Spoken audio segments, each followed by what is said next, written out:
હું શું કહું? હા બોલ ને મારી જાન.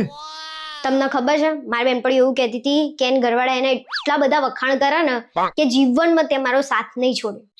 અરે વાહ, બહુ સરસ. અને એક તમે છો જે કોઈ દિવસ મારા વખાણ નહીં કરતા.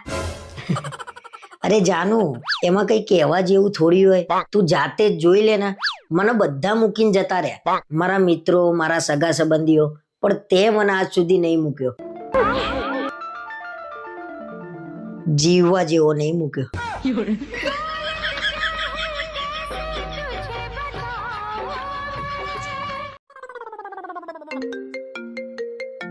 આજકાલ બહુ તમારા છોકરીઓના ફોન આવે છે. હવે કઈ ડાકણનો ફોન છે?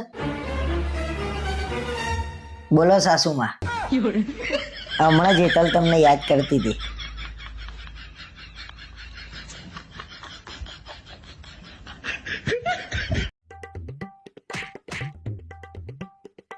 હું શું કહું, આવતા મહિને તમારો બર્થડે આવે છે તો હું તમને શું ગિફ્ટ આપું?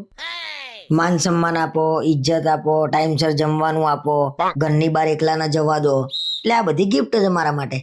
ના, પણ હું તો તમને ગિફ્ટ જ આપવાની. ટૂંકમાં ભગવાન મારા નસીબમાં બધું લખેલું નહીં એમ ને.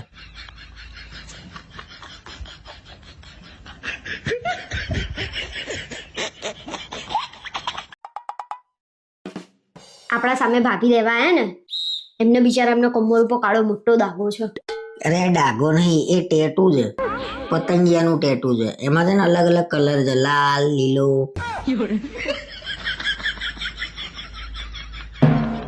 મને એવું લાગે છે ડાઘો જ છે.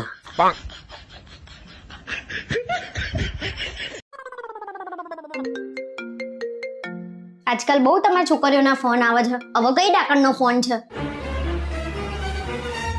બોલો સાસુમાં. હમણાં જેતલ તમને યાદ કરતી હતી.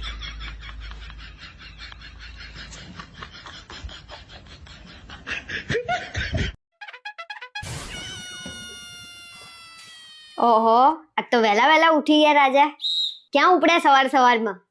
ધાબે જઉં છું ચકલીના દાણા અને પાણી નાખવા માટે. શું વાત કરો છો? પણ મારા ચકલા, તમારી ચકલી ગઈ છે પિયર, દાણા ખાવા નહીં આવે. આને તો બધી ખબર પડી જાય છે. જબરું કામ છે હો. આમ છાના માના બધું મૂકી દો ને, બાકી તમારા પીછા વેરાઈ જશે મારા ચકલા.